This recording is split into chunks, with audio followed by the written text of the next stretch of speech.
Vamos passar ao ministério da palavra. Eu quero que você abra a sua Bíblia, por gentileza, no segundo livro de Reis, no capítulo 20. E nós vamos ler do versículo 1 até o 11. O texto sagrado diz: por esse tempo, Ezequias adoeceu de uma enfermidade mortal. O profeta Isaías, filho de Amós, foi visitá-lo e lhe disse: assim diz o Senhor, ponha em ordem a sua casa, porque você morrerá, você não vai escapar. Então Ezequias virou o rosto para a parede e orou ao Senhor, dizendo: ó Senhor, lembra-te de que andei diante de ti com fidelidade, com coração íntegro, e fiz o que era reto aos teus olhos. E Ezequias chorou amargamente. Antes que Isaías tivesse saído do pátio central, a palavra do Senhor veio a ele dizendo: volte e diga a Ezequias, príncipe do meu povo.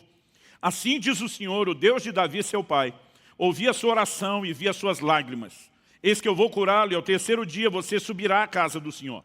Acrescentarei 15 anos à sua vida e livrarei das mãos do rei da Síria, tanto você quanto essa cidade. Defenderei essa cidade por amor de mim e por amor a Davi, meu servo. Isaías disse mais: peguem uma pasta de figos. Eles a pegaram e a puseram sobre a úlcera. E Ezequias recuperou a saúde. Ezequias perguntou a Isaías: qual será o sinal de que o Senhor me curará e de que ao terceiro dia subirei à casa do Senhor? Isaías respondeu: este é o sinal que você receberá do Senhor, para indicar que Ele cumprirá o que prometeu. Você quer que a sombra se adiante 10 graus? Ou que retroceda 10 graus? Ezequias respondeu: é fácil a sombra adiantar 10 graus, mas que não seja assim. Pelo contrário, que ela retroceda 10 graus. Então o profeta Isaías clamou ao Senhor, e ele fez retroceder 10 graus a sombra lançada pelo sol declinante no relógio de Acás. Meu Deus, nós suplicamos graça e favor do Senhor. A ação, a orientação e aquela aplicação personalizada que só o Teu Espírito, o Espírito da verdade, pode fazer.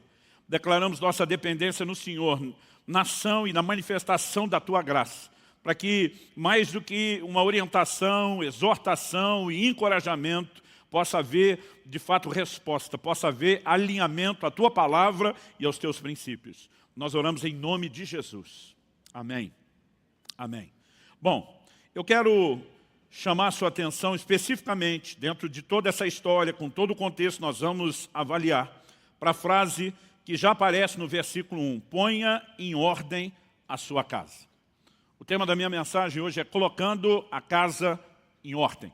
Estamos falando a respeito de família e eu quero adiantar que a expressão casa aqui está relacionado às questões familiares. Obviamente, não se tratava da casa material, física, né? A Ezequias, como rei, não faltavam serventes e ajudantes para manter a ordem, a decoração do palácio. Não é disso que Deus está falando e acredito que nenhum de nós teria dúvida em relação a isso. No entanto, eu tenho visto muitas pessoas, muitos pregadores ao longo dos anos, tentar espiritualizar demais a frase ponha a sua casa em ordem. Tenho visto gente falar a respeito, né, do conceito de que isso significa estar pronto e preparado, espiritualmente falando, porque a morte se aproximava.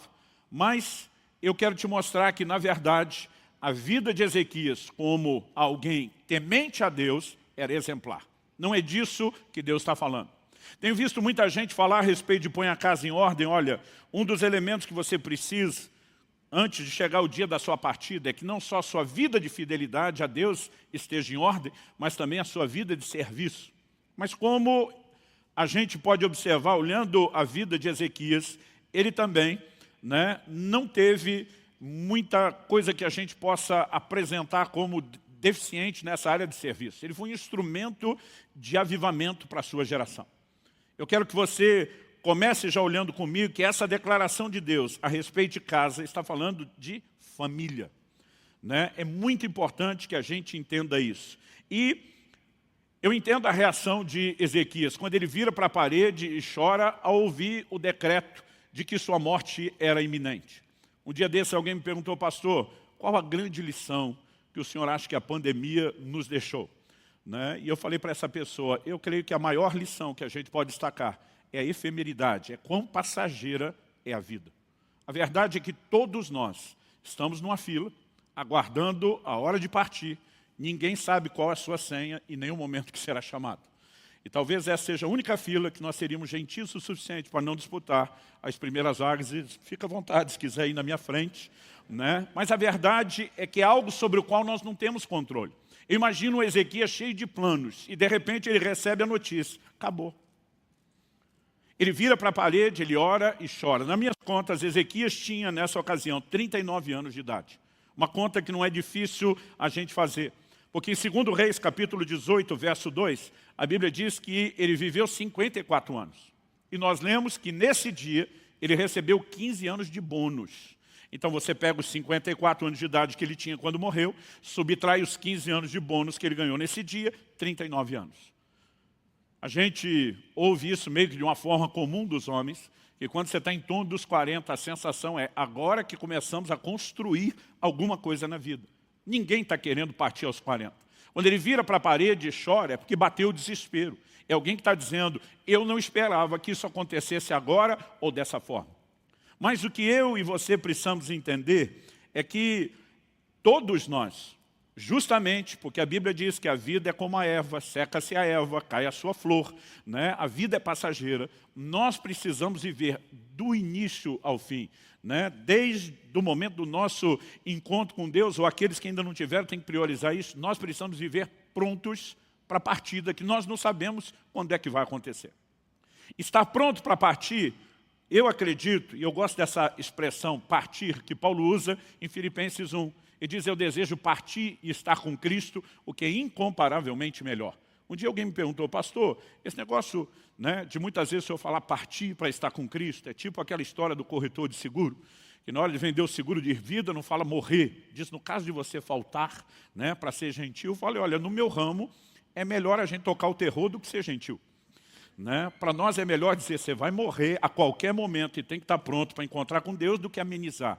Mas é que na perspectiva do cristão, morte não é fim de existência, é apenas a passagem. Para nós que temos a esperança em Cristo, para algo muito melhor que nos aguarda.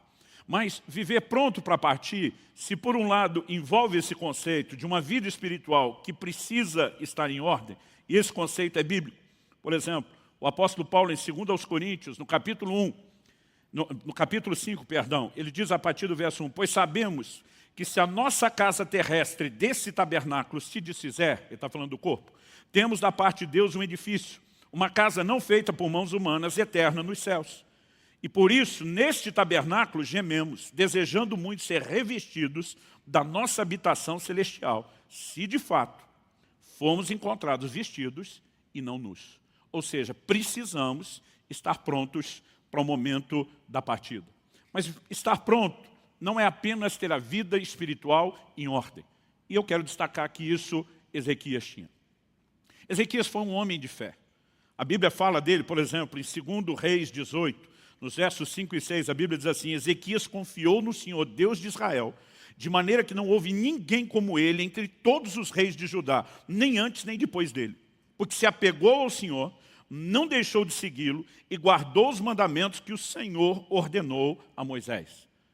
O cara vira para a parede na hora que recebe a notícia, chora e diz para Deus, o Senhor sabe que eu tenho andado diante de Ti com inteireza de coração. Eu guardei os Seus mandamentos. Você pode fazer uma afirmação dessa para alguém que não te conhece e enganar. Você dizer isso para Deus, o Senhor sabe que eu te honrei, o cara tem que ter andado na linha. Ele não apenas tinha uma conduta correta, mas a Bíblia destaca a confiança que ele tinha em Deus. A obediência era resultado dessa confiança.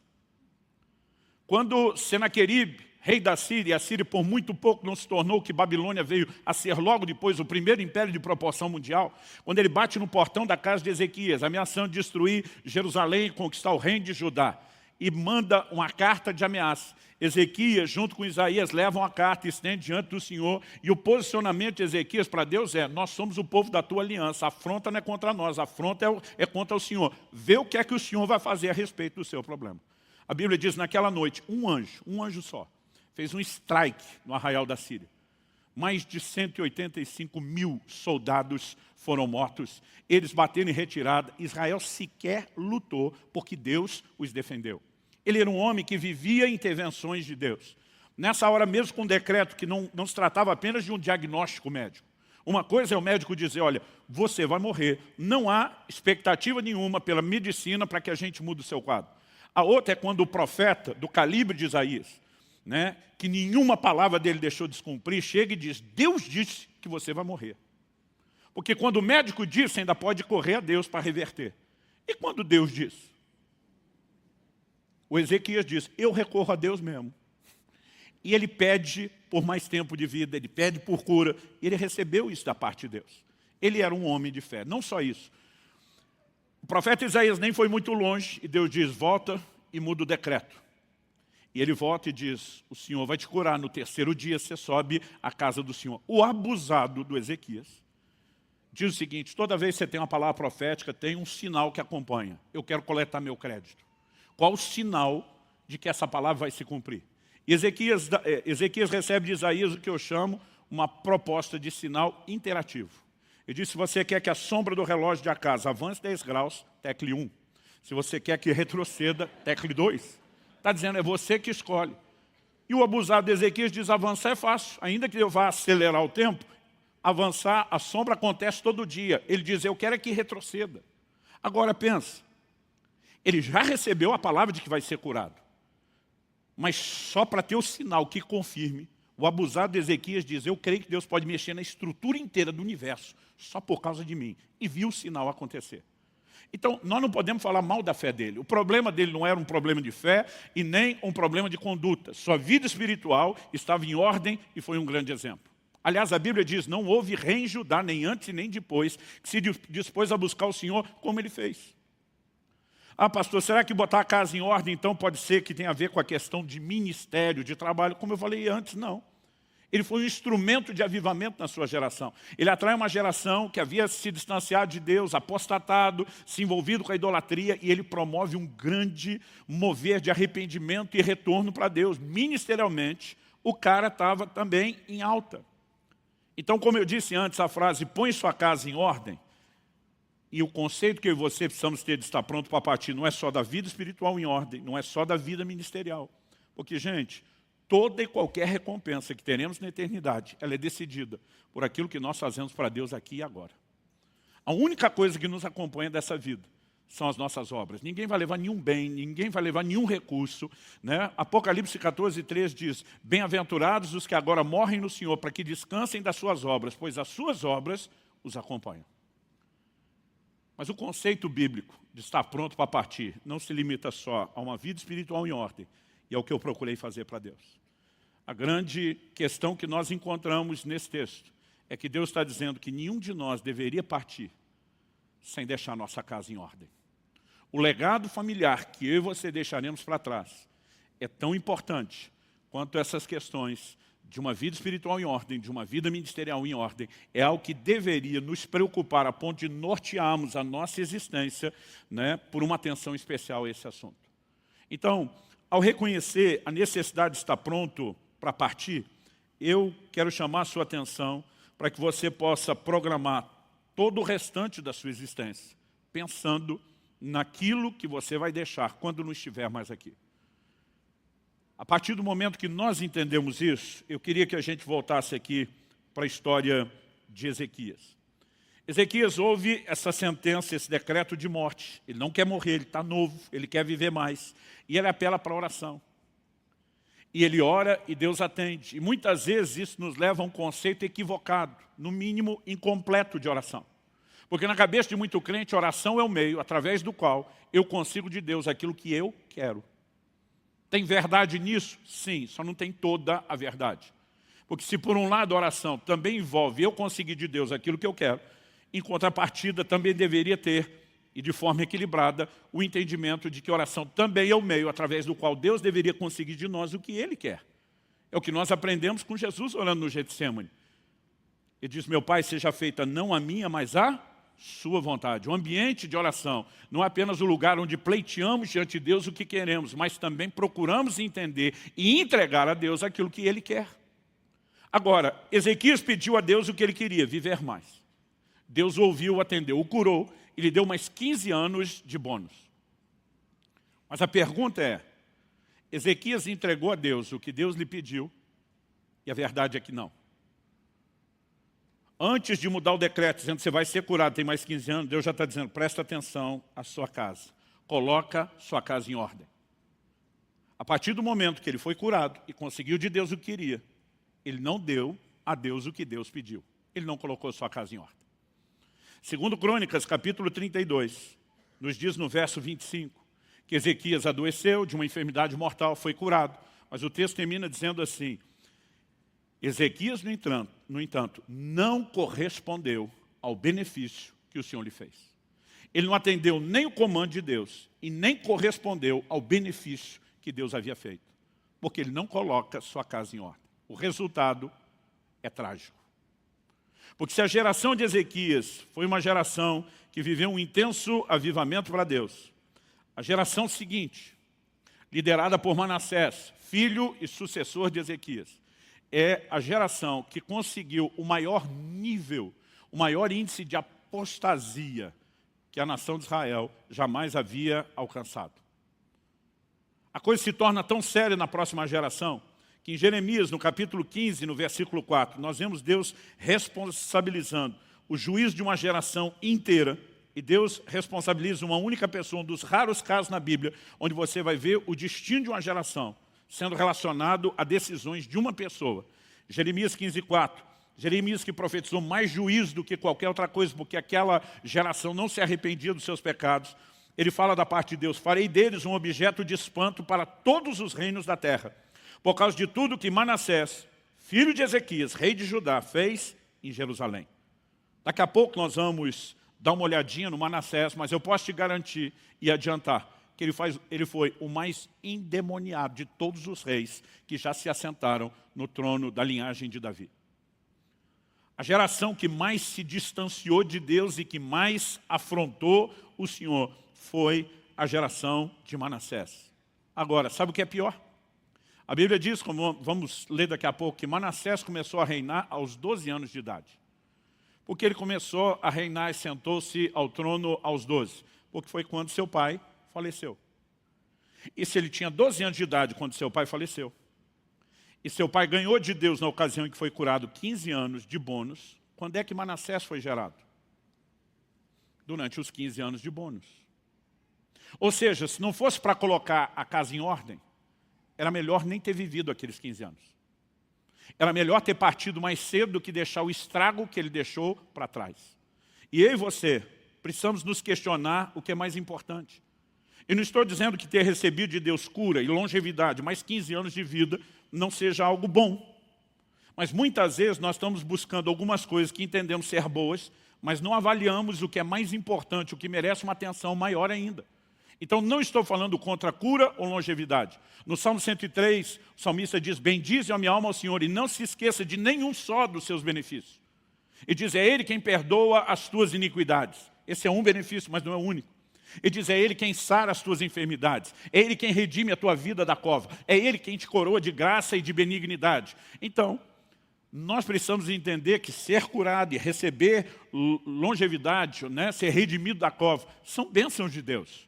No entanto, nós precisamos avaliar aquilo que é mais importante. Porque mais importante do que ser curado de uma enfermidade mortal e viver mais, é o que nós deixamos para trás. E se Deus já está dizendo, presta atenção no que está rolando agora, como que o Ezequias conseguiu deixar a situação pior depois do que já estava antes? O problema não foi ter sido curado. O erro não foi ter ganhado mais 15 anos de idade. O erro foi, apesar de tudo isso, não ter dado a atenção que deveria à sua casa. E aqui, eu e você precisamos entender e compreender algo que acredito ser importante demais. Para mim, o grande erro de Ezequias foi não entender um elemento que é forte na nossa fé, chamado continuidade geracional. Talvez esse pudesse ser também um bom tema para a mensagem. Continuidade geracional. A Bíblia diz que os patriarcas, a quem Deus fez as primeiras promessas a respeito do reino de Deus, eles morreram na fé, saudando as promessas de longe. Eles não viriam nas suas gerações o cumprimento da promessa, porque o plano de Deus é multigeracional. E Deus não quer que ninguém viva em função só do seu relacionamento com Deus, no seu momento e na sua geração, mas Deus quer que haja em nós uma visão e uma perspectiva de continuidade. E acredito que esse foi o grande erro de Ezequias, não entender a continuidade geracional. Vamos voltar lá em 2 Reis, capítulo 20. 2 Reis, capítulo 20. E agora vamos ler a partir do versículo 12. A gente leu até o 11, que é quando ele recebe o sinal da sombra no relógio de Acás. O 12, continuando o assunto, diz: nesse tempo, no tempo da sua cura, nesse tempo, Merodach-Baladã, filho de Baladã, rei da Babilônia, enviou cartas e um presente a Ezequias, porque soube que ele havia estado doente. Ezequias recebeu bem os mensageiros e lhes mostrou toda a casa do seu tesouro, a prata, o ouro, as especiarias, os óleos finos, o seu arsenal e tudo o que havia nos seus tesouros. Não houve nada em seu palácio, nem todo o seu domínio que Ezequias não lhes mostrasse. Vamos fazer uma pausa aqui.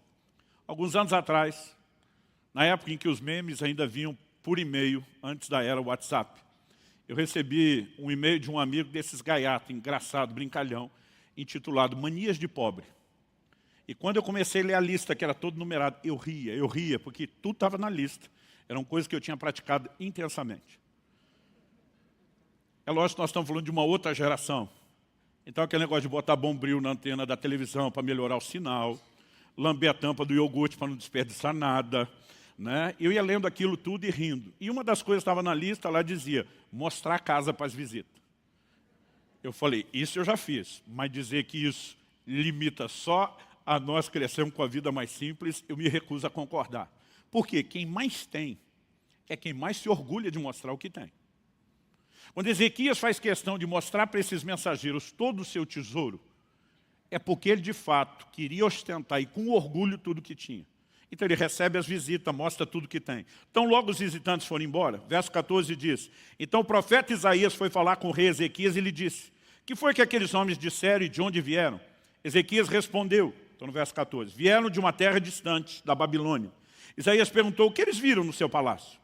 Ezequias respondeu, viram tudo o que há em meu palácio. Não houve nada nos meus tesouros que eu não lhes mostrasse. Então Isaías disse a Ezequias, ouça a palavra do Senhor. Eis que virão dias em que tudo o que houver no seu palácio, isso é, tudo que os seus pais ajuntaram até o dia de hoje, será levado para a Babilônia, não ficará coisa alguma, diz o Senhor. Pensa se você queria receber uma palavra profética dessa. Tudo, não só o que você juntou, material e financeiramente ao longo da sua vida, mas tudo o que seus pais juntaram, toda a herança que veio. E aqui ele está falando todo o tesouro do reino, desde as conquistas de Davi, de quem Ezequias era descendente. Ele diz, vai tudo para a Babilônia, para o lugar desses mensageiros que viram tudo que você tem. Não vai sobrar nada, não vai ficar coisa alguma. Eu não queria receber uma palavra profética dessa, mesmo não tendo os tesouros dele. No verso 18 a coisa piora.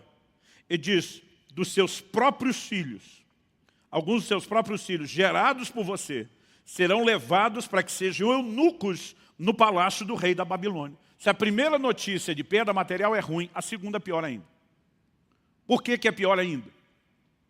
Porque a linhagem dele não apenas seria levada em cativeiro, não apenas seriam feitos escravos vivendo no exílio, mas ele claramente está dizendo que seriam feitos eunucos no palácio do rei da Babilônia. Isso era um senso comum em todos os lugares, né, dos povos do mundo antigo, que um eunuco, quando feito eunuco, era castrado.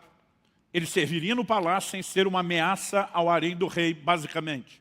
Isso significava que os filhos não só viveriam longe, distante, em condição de escravidão, mas que a continuidade geracional seria comprometida. Então, se a primeira notícia é ruim, a segunda, pior ainda. Mas olha a reação de Ezequias no verso 19. Então Ezequias disse a Isaías, boa é a palavra do Senhor que você falou.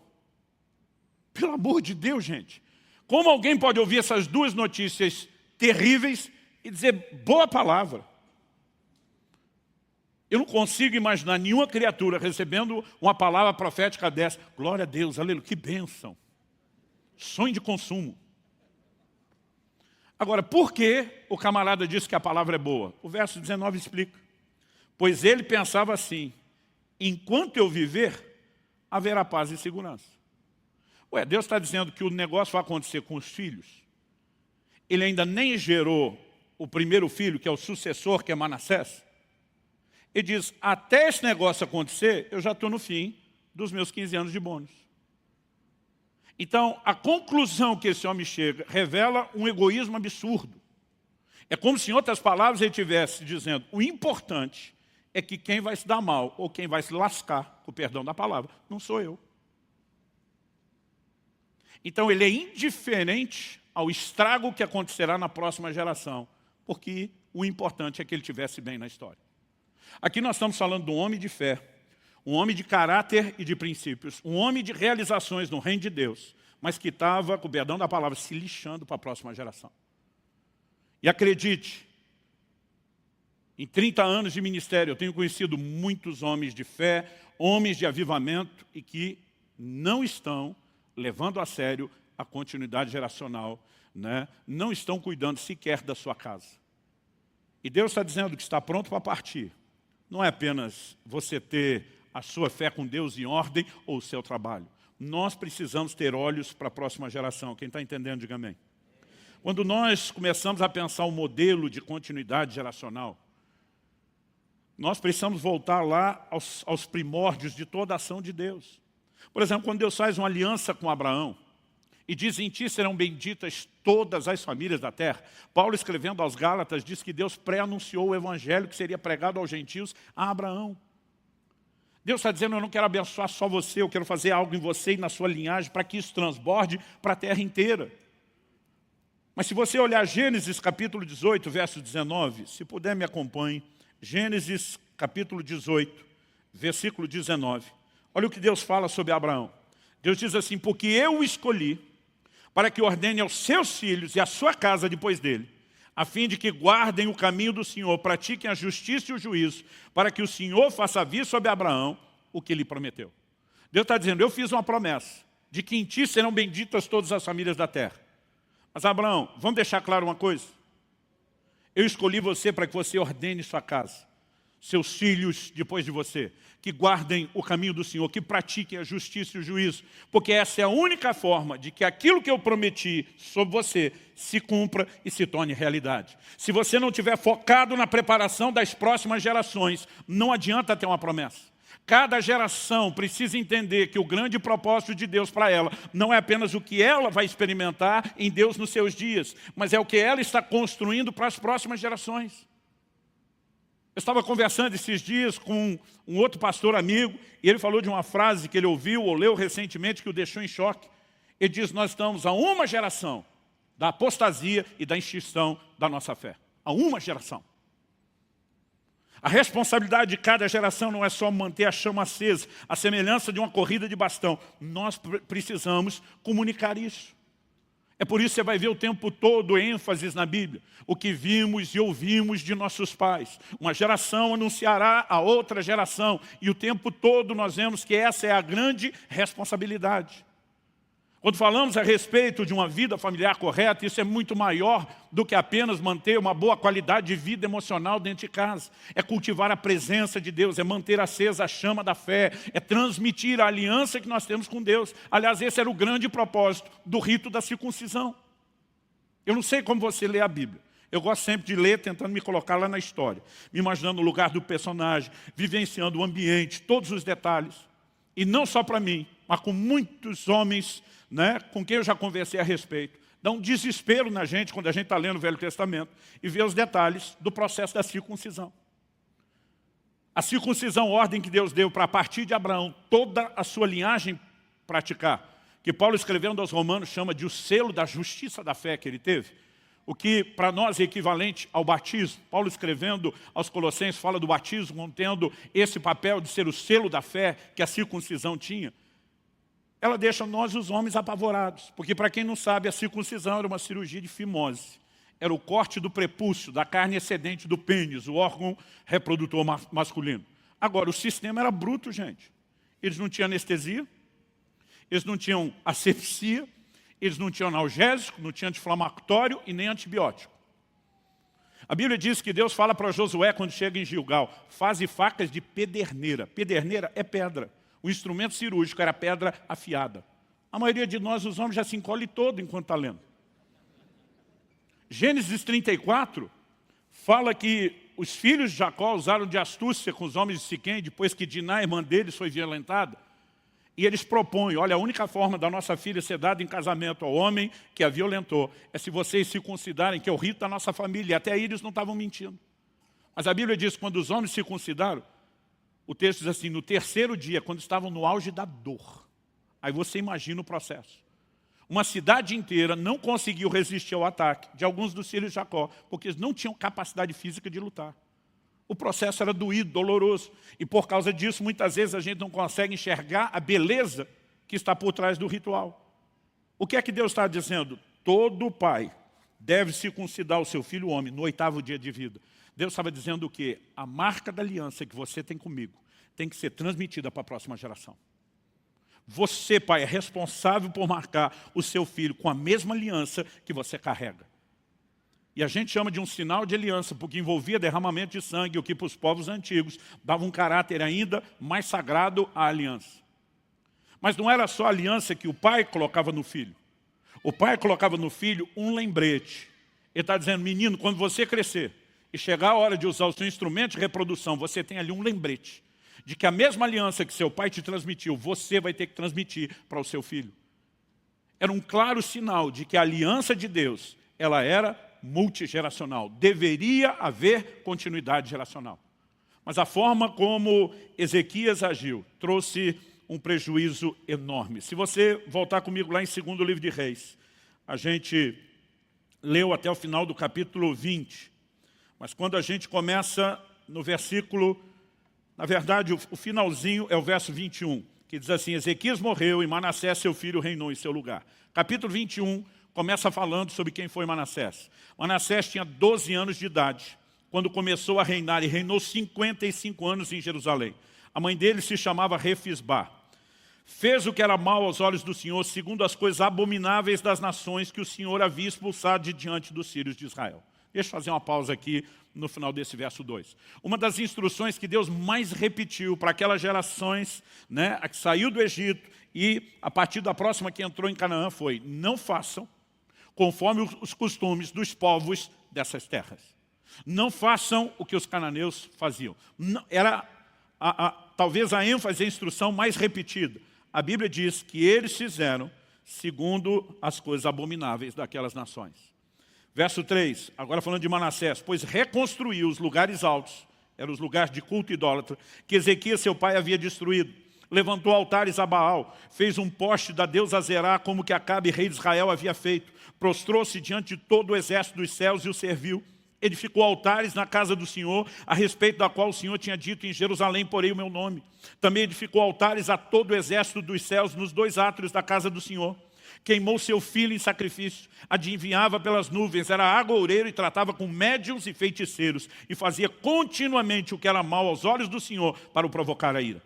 Também pegou a imagem de escultura da deusa Zerade que ele tinha feito e a colocou no templo, a respeito do qual o Senhor tinha dito a Davi, seu filho Salomão, neste templo e em Jerusalém, que escolhi de todas as tribos de Israel, porei o meu nome para sempre. E não farei com que os pés de Israel andem errantes, longe da terra que dei aos seus pais, desde que eles tenham cuidado de fazer segundo tudo que lhes tenho mandado, e conforme toda a lei que Moisés, meu servo, lhes ordenou. Eles, porém, não ouviram. E o verso 9 diz, Manassés, de tal modo os levou a andar errantes, que fizeram pior do que as nações que o Senhor tinha destruído de diante dos filhos de Israel. Essa geração não apenas faz o que os cananeus fizeram, eles conseguem a façanha de fazer pior. Ou seja, se a geração de Ezequias viveu um avivamento divino, a geração de Manassés, a seguinte, viveu um avivamento maligno. Aliás, raramente você verá na Bíblia ou na história um avivamento que dura mais do que uma geração. O que mostra a nossa deficiência de pensar além de nós mesmos, de olhar além do umbigo e focar na próxima geração. Há uma responsabilidade que nós precisamos ter, e esse clamor do coração de Deus, coloque a sua casa em ordem, era justamente para que tudo aquilo que Ezequias viveu e construiu não se perdesse. Então isso é algo que me traz muito temor. Eu, quando criança, eu lembro bem garoto, meus pais sofrendo, assistindo um jogo da seleção brasileira, e eu dizendo para meu pai, não dá para nós entrar lá ajudar eles? Eu não sei se era só eu, quando criança, que tinha essa sensação. Será que dá para entrar no filme, na história, em algum lugar? Agora, eu vou te dizer, se eu pudesse entrar nessa história de Ezequias, era para agarrar esse cara pelo pescoço. Como que alguém ouve o que vai acontecer com os filhos e diz boa palavra? Agora, a pergunta é, será que esse egoísmo manifestado por ele era exclusividade dele, comportamento de mais ninguém? Não. Em 30 anos de ministério, eu já vi muita gente que, em nome do sucesso da sua carreira profissional, atropelou o casamento e os filhos. Ele estava mais preocupado em se dar bem no final da história do que pensar na sua casa. Eu tenho conhecido muitos pastores e líderes que, a semelhança de Ezequias, também foram homens de fé e de avivamento, mas que, em nome do sucesso ministerial, sacrificaram a sua casa. E todo o sacrifício da família em prol da construção de qualquer outra coisa é apresentado na Bíblia como um retrato de maldição e não de bênção. Josué disse depois da conquista de Jericó, maldito o homem que reedificar a Jericó. Com a perda do seu filho mais velho, vai colocar os fundamentos, início da obra. Com a perda do filho mais novo, o caçula, vai colocar as portas, o acabamento. Você vai ler depois em 1 Reis 16:34, em seus dias, Iel, o betelita, reconstruiu Jericó. A Bíblia diz, com a perda do seu filho mais velho, colocou os fundamentos. Com a perda do caçula, colocou as portas. Nada que você construa na vida à custa do sacrifício da família, do casamento ou dos filhos, é retrato de bênção, é maldição. E nós precisamos carregar esse temor. Eu não quero, de modo algum, terminar a minha história, a minha jornada, a minha caminhada com Deus, dizendo que fiz algo bom para o reino de Deus, mas não investir na continuidade geracional. Aliás, se existe algo que mexe comigo, desde a minha adolescência, por conta de coisas que eu li, de advertências que eu recebi, foi sempre o desejo de terminar bem. Gente, algumas estatísticas dizem, estou falando agora de ministros do Evangelho. A estatística foi levantada nos Estados Unidos, mas não é muito diferente no resto do mundo. Tem variações para mais e para menos, dependendo dos lugares. Cerca de 80% dos ministros não terminam bem suas carreiras. Não estou dizendo que terminaram desviado, mas arranhado em algum lugar, né, a sua história de integridade, em alguma área. Houve uma época em que minha briga era ser parte dos 20%. Hoje tem sido mudar essa estatística dos 80%. E um camarada que sempre me inspirou quando eu pensava nesse modelo de integridade foi o profeta Samuel. Em 1 Samuel, no capítulo 12, a Bíblia nos mostra a maneira como ele termina a sua carreira. Ele se coloca diante do povo. Não estamos falando de um político prestando conta de 4 anos de mandato. Ele diz, minha vida tem estado diante de vocês desde a minha juventude até a minha velhice, uma vida inteira. Ele diz, eu quero que qualquer um de vocês se levante para dizer quando foi que eu fui injusto contra alguém aqui. Ele foi juiz, o último dos juízes de Israel. Julgou a nação durante uma vida inteira. O povo responde, você nunca foi injusto com nenhum de nós. Ele diz, no versículo 3, eis-me aqui, testemunhe contra mim, diante do Senhor e diante do seu ungido, de quem tomei o boi, de quem tomei o jumento, a quem enganei, a quem oprimi, das mãos de quem aceitei suborno para encobrir com ele os meus olhos. Falem e eu restituirei. Verso 4 diz, então responderam, você não nos defraudou, nem nos oprimiu, nem tomou coisa alguma das mãos de ninguém. Ele não contente, ainda diz, o Senhor é testemunha contra vocês e também o seu ungido é testemunha hoje de que vocês não encontraram nada nas minhas mãos. O povo confirmou, Deus é testemunha. Tipo, ninguém aqui está de brincadeira. Eu dizia, Deus, eu quero terminar que nem Samuel. Eu preciso terminar bem como Samuel. Mas quando Deus começou a falar comigo a respeito dessa questão de continuidade geracional, eu vi algo sobre Samuel que me fez mudar minha oração. E eu quero que você me acompanhe no capítulo 8, onde nós vamos terminar. Capítulo 8, verso 1 diz, quando Samuel ficou velho, constituiu seus filhos por juízes sobre Israel. O primogênito se chamava Joel e o segundo se chamava Abias. Eles foram juízes em Berseba. Porém, os filhos de Samuel não andaram pelos caminhos dele. Ao contrário, inclinaram-se à avareza, aceitaram suborno e perverteram o direito. Verso 4 diz, então, todos os anciãos de Israel se congregaram e foram falar com Samuel em Ramá. Quando você olha para os tempos antigos, os anciãos sentavam às portas da cidade, os que julgavam, os que tinham autoridade. Todos os anciãos de Israel, da nação. Em alguns lugares hoje chamaríamos isso de uma Assembleia Geral Extraordinária, para resolver um problema sério. Eles vão até Samuel e disseram, verso 5, veja, você está ficando velho. Na tradução da Bíblia, na linguagem de hoje, do pastor Luciano Subirá, versão mineira, diz que eles falam assim, você está mais para lá do que para cá. Você está ficando velho e os seus filhos não andam pelos seus caminhos. Por isso, queremos agora que você nos constitua um rei para que nos governe, como acontece em todas as nações. Mas Samuel não gostou dessa palavra quando disseram, dê-nos um rei para que nos governe. Então Samuel orou ao Senhor, e o Senhor disse a Samuel, atenda a voz do povo em tudo que lhe pede, porque não foi a você que rejeitaram, mas a mim, para que eu não reine sobre eles.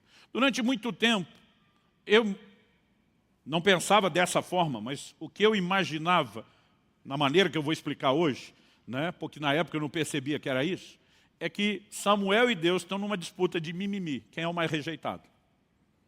Samuel vai, não é nem para oração, é para choração. Pois é, Deus, estão aí me rejeitando, agora querem um rei. Deus diz, pior do que você, eu fui mais rejeitado nessa história.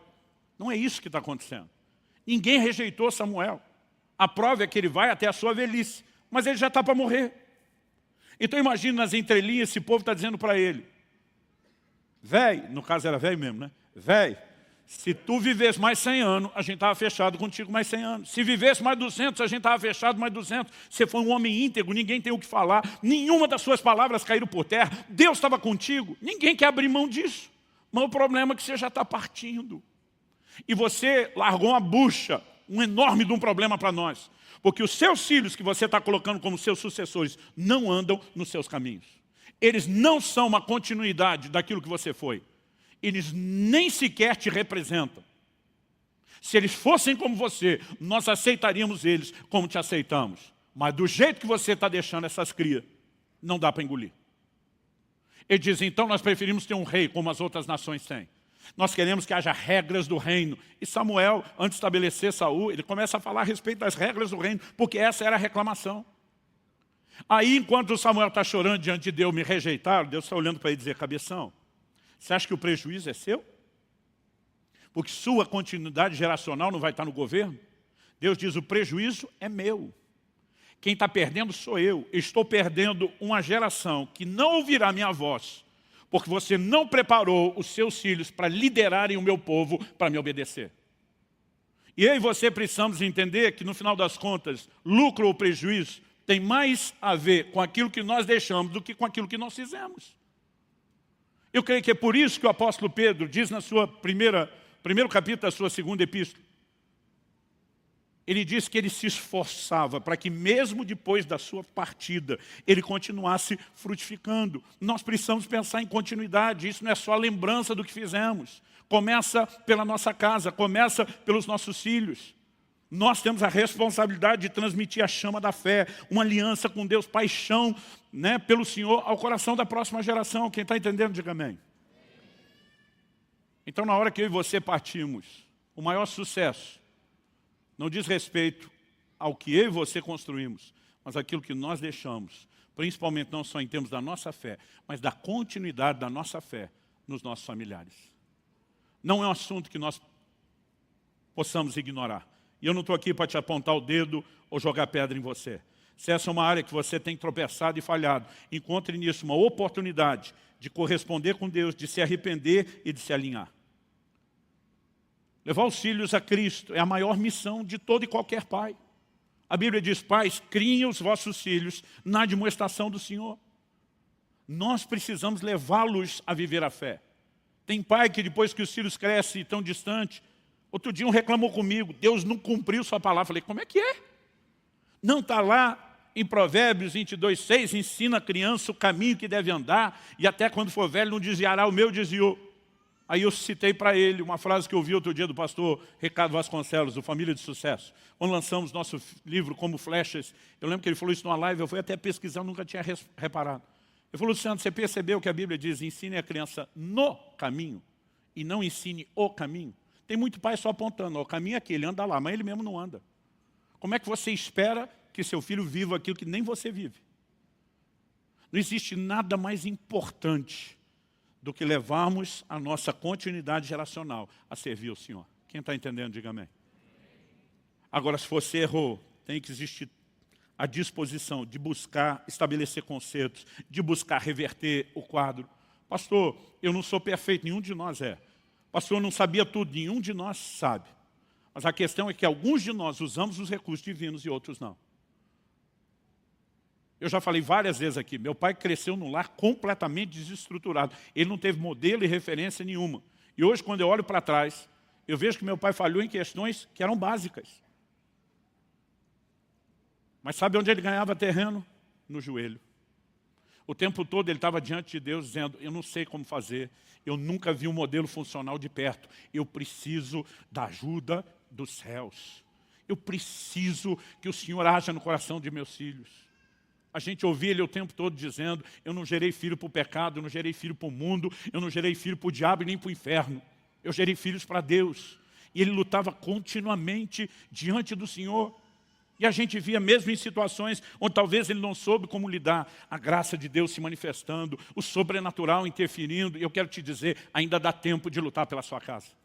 Porque se Manassés foi o mais endemoniado de todos os reis, algo que nós não podemos esquecer, quando você termina a história de Manassés, é que esse camarada acaba se arrependendo e se voltando para Deus. E se Manassés teve chance e oportunidade, não diga você que o caso dos seus filhos ou netos são perdidos.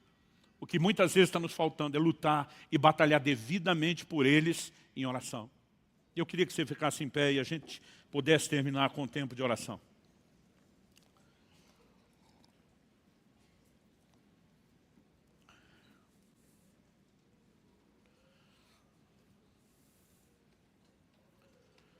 Bom, nesse culto especificamente, eu estou com a alegria de ter meu filho aqui.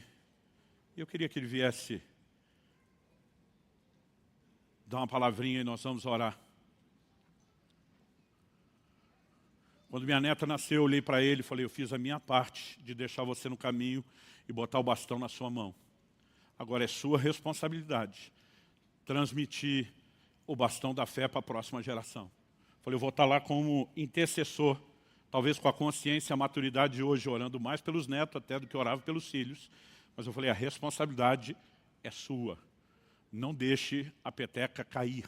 Né? Porque não basta apenas que você procure focar algo nos filhos. Nós precisamos preparar cada geração a investir na próxima e a investir na próxima, para que até que nosso Senhor volte, o reino de Deus avance cada vez mais. Amém? Amém. Bom, de tudo o que os meus pais fizeram como pais, o que eu mais tenho gratidão foi eles terem nos ensinado sobre o caminho, no caminho que devemos andar. Eu acredito e eu sinto de compartilhar isso, que o que fez isso para mim, eu sei que para minha irmã também, não foi só eles terem nos ensinado que nós devíamos ler a Bíblia. Porque eles terem nos ensinado que nós devíamos, nos ajudou com aquilo naquela época. Mas para nós ver como eles liam a Bíblia.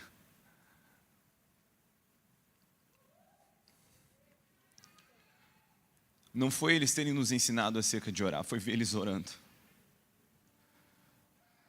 E muitas vezes tem pais que tentam ensinar seus filhos acerca da importância das coisas, mas sem praticar não vai ter como. Nós precisamos liderar pelo exemplo e hoje eu já digo isso como pai, né? Não só filho, eu tenho tentado repetir isso na vida da minha filha. Que desde hoje, as primeiras coisas que ela está aprendendo são aquelas brincadeiras que a gente faz, de onde Jesus mora. E antes de orar, ela juntando as mãozinhas, e a gente já tem expondo ela a esse ambiente. Se nós conseguimos expor os nossos filhos a essa paixão, eles vão conhecer a verdade. Sabe por que a verdade liberta? Conhecer a verdade liberta? Porque não tem verdade mais bela. Então, em casa, nós líamos a Bíblia, orávamos desde criança, muitas vezes até com a ajudinha de uma regra. Mas quando eu saí de casa, eu continuei exercendo essas coisas, porque elas não eram práticas de família. Era um relacionamento com Deus. Nós precisamos entender que nós estamos preparando nossos filhos para andar em lugares que nós não vamos andar. O importante não é que eles amem ao Senhor conosco, o importante é que eles aprendam a amar ao Senhor. Em Deuteronômio 6, nós temos esse mandamento importantíssimo que depois Jesus fez como referência do mandamento mais importante. E além de ensinar, né, o Senhor como andar, que amássemos Ele de todo o coração, alma e força, Ele falou, né, ensine isso aos seus filhos, quando eles se acordarem, quando eles forem dormir. Diante do noivo, ninguém pode ter uma lanterna acesa com óleo emprestado. Nós temos essa responsabilidade individual e precisamos preparar nossos filhos para isso. O meu motivo de maior gratidão, Pai, foi o seu ensino e o seu exemplo. Meu maior gratidão, Mãe, o seu ensino e o seu exemplo. Eu não sei quantas vezes, mesmo quando o papai viajava e estava fora, eu vinha conversar com você e você falava para mim, explicava sobre o que ele estava fazendo. Comparava ele com o que eu estava assistindo nos Storykeepers, o desenho da igreja, falava do apóstolo Paulo e eu pensava, uau, papai é meu herói. Eu não sei quantas vezes a gente abriu a porta do quarto. Eu lembro disso tantas vezes, ver você lendo a Bíblia e chorando. E às vezes criança perguntar, está tudo bem? E você dizia sim, Deus só está falando comigo aqui. Esse exemplo foi demais. Você vai observar mesmo em Josué, agora conduzindo o povo. Antes disso, você vê que ele sempre estava com Moisés, antes mesmo de ser escolhido como aquele sucessor, ele já estava seguindo Moisés. Mas quando ele é o líder, você vai ver o tempo inteiro Josué dizendo como Moisés dizia, como Moisés fazia. E eu queria trazer esse lembrete prático de que nós precisamos liderar pelo exemplo. Porque o que mais machuca, e na minha experiência, mesmo fora do Brasil e aqui, quando eu vejo pessoas afastadas, sem brincadeira, assim, mais da metade do tempo, foi ser machucado com hipocrisia. Meus pais diziam isso, faziam a gente fazer isso, mas não viviam isso. Nós precisamos dar esse exemplo. Isso é chamativo. É convidativo. E foi o que eu acredito que mais, desde criança, chamou a minha atenção para querer seguir ao Senhor. E nós precisamos lembrar de outra coisa. É importante que a gente exponha os nossos filhos às lutas. Muitas vezes a gente quer poupar eles das dores, mas a gente precisa expor ele às lutas. Porque as lutas que nós enfrentamos e com Deus vencemos são os monumentos que eles vão ter. Várias vezes os meus pais sentavam conosco e diziam, olha, nós estamos passando por isso, temos esse desafio, mas nós vamos ver o Senhor agir. E a gente orava como família, adivinha só, nós vimos o Senhor agir. E isso foi encorajando, alimentando a minha fé. Nós precisamos ter discernimento de entender esses momentos. Eu lembro de uma vez que minha irmã machucou o dedo, eu, acostumado com aquele ambiente que nós fazíamos, eu orei por ela, o dedo dela foi curado. E várias vezes, quando apareciam desafios, meus pais me lembravam, você não lembra de quando você orou pela sua irmã e o dedo dela foi curado? Você não lembra de quando você pediu para Deus um videogame e Ele te deu? E isso foi reafirmando a minha fé de novo e de novo. Mais do que qualquer coisa que eu experimentei em conferência ou na igreja, foi o evangelho que nós vivemos em casa. Não por ser a família do pastor, mas por ser uma família que segue a Jesus.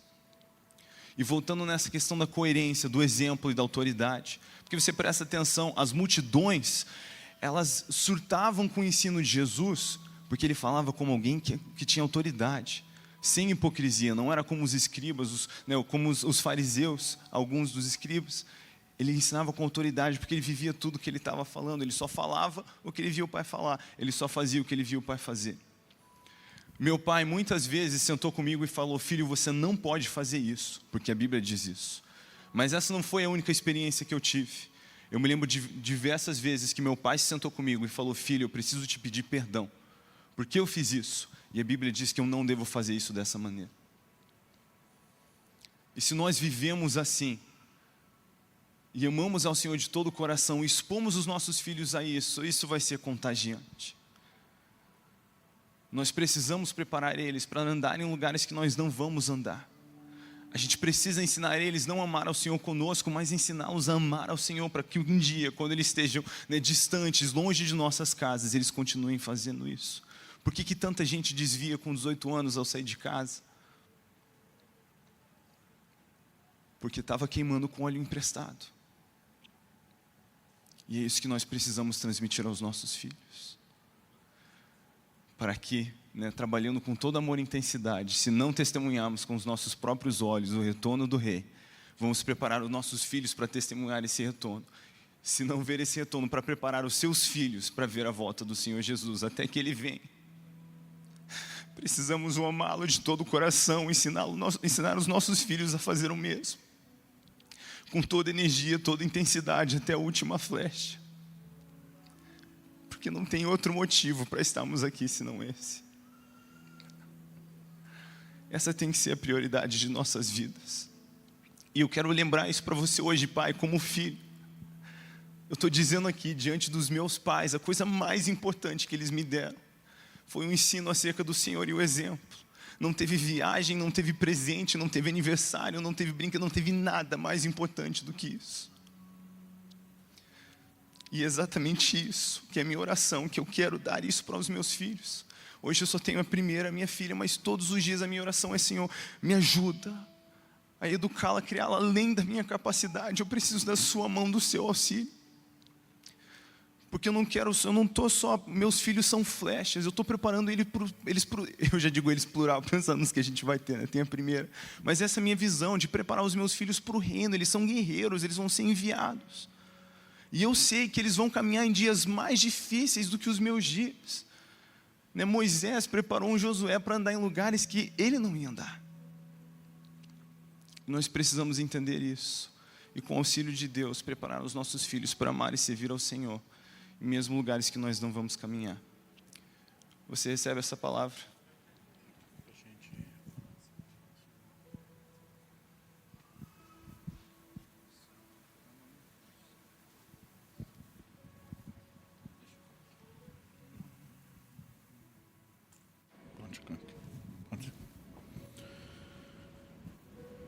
Talvez você olhe para você mesmo e pense: pastor, eu não sou perfeito. Eu vou repetir o que falamos antes: ninguém é. Talvez muitas das coisas que marcaram meus filhos não foram aquelas que a gente só fazia direito, mas aqueles momentos onde com vergonha a gente chamava e dizia: papai errou, papai falhou. Quando a gente se dispõe a ser modelo, a gente tem que conseguir inspirá-los até na forma como a gente conserta aquilo que fizemos de errado.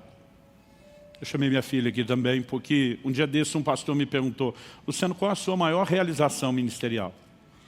Eu falei: cara, tu já teve mais de 50 países, já plantou igrejas, já tocou tanta gente, são tantos milhões de visualizações, livros espalhados. Para onde você olha que você tem a sua maior realização ministerial? Eu falei para ele: minha realização ministerial são 2 pessoas. A minha maior são 2 pessoas servindo a Deus: os meus filhos. Porque se tivesse feito tudo o que fiz e não tivesse conseguido ajudar eles, eu estaria numa situação delicada diante de Deus. Aliás, o próprio Paulo fala sobre aquele que almeja o episcopado. Ele diz: tem que governar bem sua casa. Porque se não sabe cuidar da sua casa, como é que vai governar a igreja de Deus? E nós temos um trato aqui com todos os pastores. Isso não significa que os filhos não possam vir a ter problemas. Eles têm escolhas, a capacidade de fazer escolhas. Mas nós temos um trato. Ao menor sinal de qualquer problema familiar, seja no casamento ou em relação aos filhos, para tudo. Porque não existe nada mais importante do que eles. E eu sei que hoje, depois de 30 anos de ministérios, com os filhos crescidos, eu não pregava sobre essas coisas no início da minha caminhada, porque alguns pastores olhavam e diziam: depois que seus filhos passaram a adolescência, a gente conversa. E eu agora tenho chamado, alguns deles têm dito: e aí, vamos continuar aquela conversa? Porque agora tem uma história que respalda isso. E eu vou repetir: o meu propósito não é jogar nada na sua cara, é tentar te inspirar. Eu gostaria que eles orassem pelos filhos, pelos netos de muitos de vocês. Eu creio que Deus vai incendiar a nova geração. Minha alegria hoje não é só vê-los tão crentes quanto eu fui, é vê-los mais crentes do que eu fui. E nós podemos sonhar com isso e viver isso juntos. E eu espero te encorajar. Eu sei que eu estou passando uns minutinhos aqui, mas eu creio que o que estamos fazendo diante do reino espiritual é muito importante, tem muito peso. E eu gostaria que eles pudessem orar. Você quer falar alguma coisa? Eu quero falar: oi gente, tudo bem? Muitas vezes as minhas amigas no colégio perguntavam, quando elas escutavam as experiências que a gente vive como família, e muitas vezes elas vinham para mim e falavam: Lissa, mas a personalidade de vocês não choca? Vocês não têm conflito? Gente, vocês não têm noção, não só a gente tem conflito, não só a gente tem que resolver, tem que aprender a lidar, não ter um coração que se ofende facilmente, aprender a comunicar bem, mas a gente também vive de uma maneira que é para ajudar os outros, servir os outros. Então a gente cresceu vendo famílias que precisavam de restauração e de restauração. Então por que a gente acredita tanto na família? Mesmo vendo que muitas vezes existem coisas desafiadoras, é porque a gente sabe que na nossa fraqueza a força do Senhor é glorificada. Então nesses momentos em que a gente mais não sabia o que fazer, eram os momentos que a gente falava, uau, se não for Deus a explicação, não tem outra. Quando a gente via desafios muito grandes, eram realmente um palco para a manifestação e para a glória de Deus. Então eu quero te dizer, por maior que pareça o desafio que você está enfrentando, maior será o seu testemunho.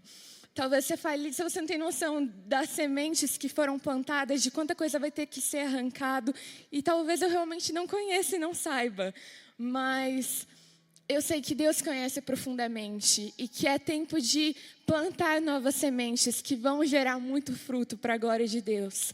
A palavra fala que sem Jesus nós não podemos fazer nada, nem na nossa família, nem em qualquer outra área da nossa vida. Então eu acredito que manter esse coração de falar, Deus, nos ensina a ser família, nos ensina a manifestar o seu caráter, apesar da nossa personalidade, da nossa opinião, da forma que a gente acha que é melhor fazer, que a gente possa morrer para nós mesmos nesse sentido e falar, Deus, o que você acha sobre isso? Qual é a forma que você entende, que você nos fala na palavra que é a forma de fazer e lidar com isso? Amém?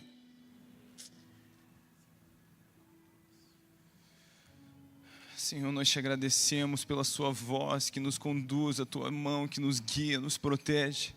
Pai, nessa manhã nós te pedimos que o Senhor nos ajude, o Senhor nos dê força como pais, a transmitir a verdade do teu evangelho aos nossos filhos, que eles possam viver te amando em primeiro lugar e amando o seu próximo, a obedecer os seus mandamentos, a sua grande comissão. Senhor, nos dá graça nessa manhã para todos aqueles que têm sentido que eles não têm o que é suficiente para transmitir aos seus filhos. Pai, eu peço que o Senhor derrame da sua graça, o teu Espírito, como a tua palavra nos diz, é aqueles que nos traz o que dizer, mesmo diante de reis. Nós pedimos da mesma sabedoria para educar e criar os nossos filhos, que mesmo quando a gente não sabe como fazer, a sua mão e a sua graça estejam sobre nós e nos ajude a fazer isso da melhor maneira e da maneira mais eficaz, mesmo quando nós não conseguimos ver os dias, os lugares que eles irão caminhar, o Senhor já sabe exatamente pelo que eles vão passar. Nos ajuda a discipular os nossos filhos profeticamente, preparando eles para que a sua igreja vai vivenciar. E Senhor, eu também peço que o Senhor possa restaurar a honra na nossa geração, que filhos saibam e aprendam a honrar seus pais. Nós sabemos que isso vem de ti, que isso te agrada. E nós pedimos pelo mover do teu Espírito, que reconecta o pai a seu filho e o filho aos seus pais, em nome de Jesus. Amém. Amém. Senhor, eu peço que os olhos do nosso coração sejam abertos para a revelação de quem Cristo é. Senhor, que nada nos cative mais do que a sua beleza e o seu caráter. Eu peço realmente por um batismo de amor nesse dia, por paixão por Jesus, Senhor, que nós possamos enxergar tantas riquezas, que o Senhor nos chamou, que isso seja natural e que os outros possam enxergar isso na nossa vida. Meu Pai, eu oro pela representação aqui de cada filho, que nós possamos, à semelhança de Jesus, encontrar alegria na submissão, alegria na obediência. Senhor, eu peço que a tua palavra seja manifesta em nós quando fala que o Senhor transformaria o coração de pedra num coração de carne, que a gente possa ver uma geração quebrantada, que entende que existem líderes que vão enxergar além da nossa visão, que vão além do que nós já sabemos, e que a gente possa ter alegria na submissão. Nós oramos pela tua promessa de que o coração dos pais e dos filhos seriam restaurados, em nome de Jesus, nesse dia.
Deus.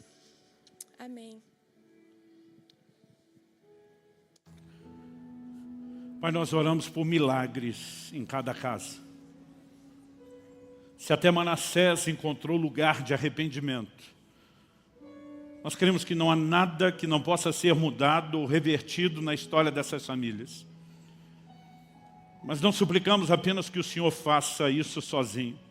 Oramos por um despertamento que levem pais e avós a cooperarem contigo e a interagir intensamente com o Senhor, em jejum, em oração, em guerra espiritual, para que o destino da próxima geração seja profundamente afetado.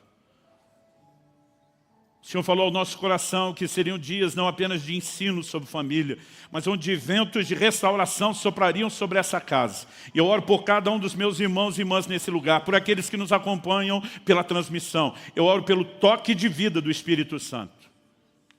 Em nome de Jesus. Em nome de Jesus. E para a glória de Deus. Se você crê e concorda, diga amém. Se você recebe essa palavra, diga eu recebo, em nome de Jesus. Glória a Deus. Glória a Deus.